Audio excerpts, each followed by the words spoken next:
अस्सलाम वालेकुम नाजरीन। 40-50 साल से पाकिस्तान में चंद ख़ानदान ऐसे हैं जो हुक्मरान भी बनते हैं, अपोजिशन में भी बैठते हैं। उन सियासतदानों की आपस में बातें अगर सुने कि उनके ऊपर इल्ज़ामात क्या हैं तो दुनिया हैरान और दंग रह जाती है। लेकिन क्या वजह है कि हमारे अवाम जो बेचारे हैं उनको पता नहीं लगता। नवाज शरीफ साहब, शहबाज शरीफ साहब, मौलाना फजल रहमान साहब और आसफ ज़रदारी साहब, इसके अलावा और ख़ानदान भी होंगे।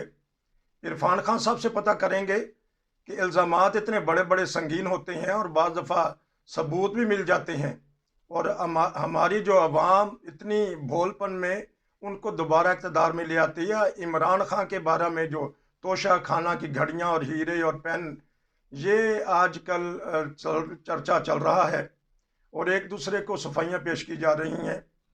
तो इस सिलसिला में पता करेंगे कि हमारे अवाम और हमारे हुक्मरान ये कब तक एक दूसरे के ऊपर जुल्म करते रहेंगे और जुल्म बर्दाश्त करते रहेंगे। जी अस्सलाम वालेकुम। जी वालेकुम सलाम। सर बताइएगा हमारे हुक्मरानों का हाल, अगर यही इल्ज़ाम किसी यूरोप के हुक्मरान पे लगे तो फिर क्या बनता है। और हम इंशाल्लाह हम आपसे बैन अवी भी लेंगे। बैन अवी सूरत हाल बिगड़ती हुई पोलैंड की सरहद के ऊपर भी एक मिसाइल गिरा है और G20 हो रही है, उस पर भी हो सकता है आपसे कुछ पता करें। लेकिन पाकिस्तान में इमरान खान पे इतने संगीन इल्ज़ामात आ गए हैं, क्या वजह बनी है। देखिए, इमरान खान साहब पर जो कुछ तोशा खाने के वास्ते से सामने आया है, अभी जो इलेक्शन कमीशन के अंदर जो फंड रेजिंग है उसके उसमें भी बहुत सी बातें सामने आनी है और वो आजकल मुकदमा रुका हुआ है। मे भी कोई कोई एग्रीमेंट हो गया है उनका एस्टेब्लिशमेंट के साथ या किसी के साथ, इसकी वजह से इस तेजी के साथ वो मुकदमा उठा था, आजकल जरा बैठा हुआ है। में भी धरने की वजह से उनके साथ रायत बरती जा रही हो कि वो शायद कोई बात मान ले।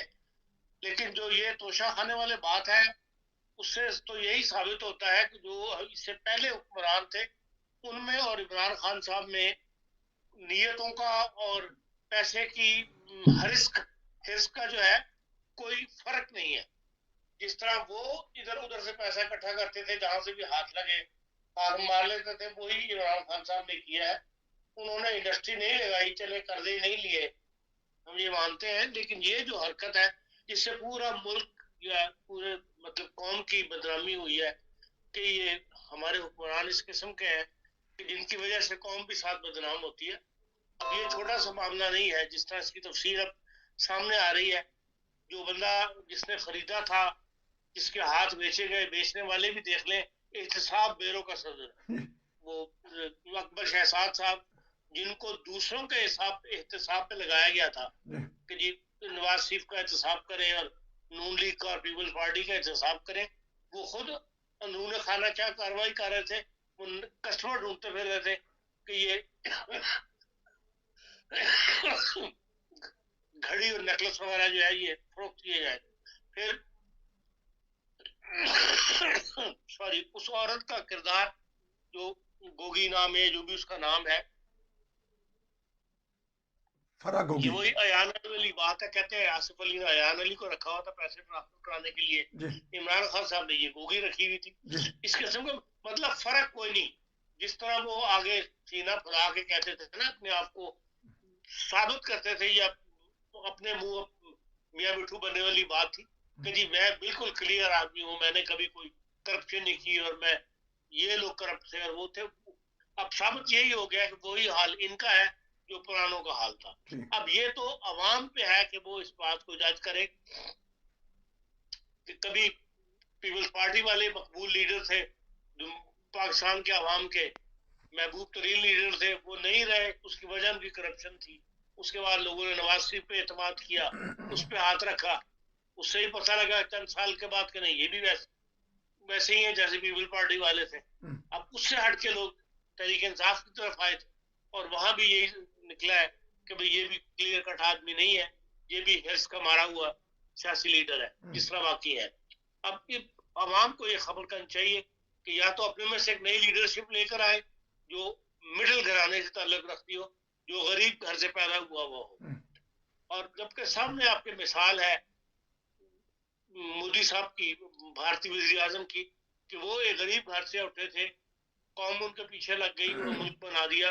फिर ये है कि जो उनको तोहफे मिले थे, जो कुछ उन्होंने पास रखा था, वो सब उन्होंने यतीम खानों में, और जो इनका जहाँ पे ये बेवा औरतें रहती हैं हिंदुओं की, वहां पे तो उन तोहफों को वहां पर तकसीम करवा दिया, या वहां उनको रकम जो थी उनके हवाले कर दी।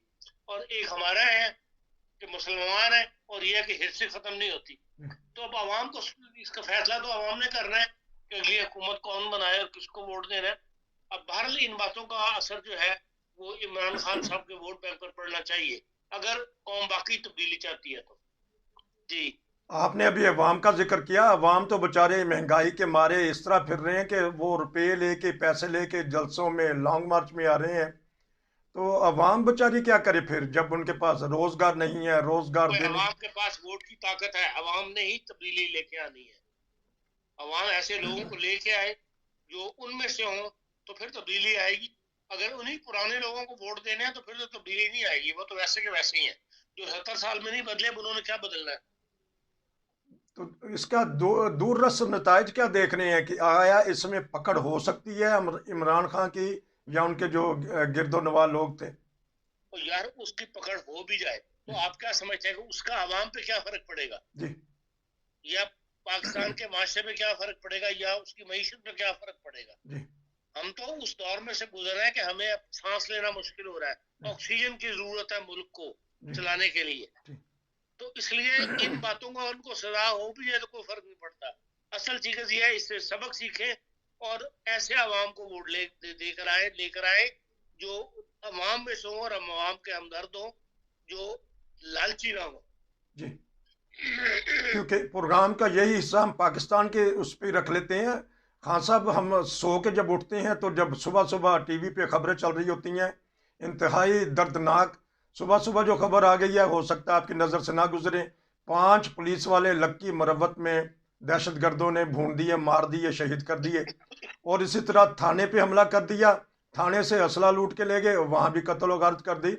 आया हमारा जो शुमाली इलाका जाते हैं या अफ़गानिस्तान के साथ हमारे बॉर्डर जो मिलते हैं, ये दहशत गर्दी, ये जो सिक्योरिटी हमारे अदारे हैं वो कब तक मरते रहेंगे। और साथ ही अफ़गानिस्तान और पाकिस्तान की सरहद बंद है, बॉर्डर बंद किया गया है, क्योंकि उधर से किसी दिन फायरिंग हुई थी 3-4 दिन पहले, जिससे वहाँ सिक्योरिटी एहलकार शहीद हो गए थे। अब इन्होंने कहा हुआ है, एहतजाज किया है कि जब तक मुलजमान नहीं देंगे, मुजरमान नहीं पकड़ाएंगे, हम ये सरहद नहीं खोलेंगे। 4-5 मिनट ऐसे सिक्योरिटी अदारों की शहादत के ऊपर कोई प्रोग्राम कर दीजिएगा। देखें, सिक्योरिटी अदारे जो है बेचारे रोज मार रहे हैं। कौन सा दिन है जिस दिन नहीं होता। कल भी एक था वाकया, परसों भी चमन में वाकया था। इसलिए जब तक तालिबान के साथ इनका कोई मुआहदा नहीं हो जाता, जिसके लिए कोशिशें होती रही हैं, वो अब भी हो रही होगी पस पर्दा, लेकिन यह कि वो जब तक किसी नतीजे पर नहीं पहुंचते, ये नतीजे तो भुगतने पड़ेंगे। और बात वही है कि ये खुद तालिबान पैदा किए थे, आज खुद ही वो हमारे गले पड़े हुए हैं। अब तो ऐसी सिचुएशन में आ गए हुए हैं जिस तरह दुनिया ने अफगानिस्तान की तरफ आंखें बंद कर ली, वहां जो मर्जी होता रहे, अब दुनिया उस तरफ मुतवज्जे नहीं हो रही।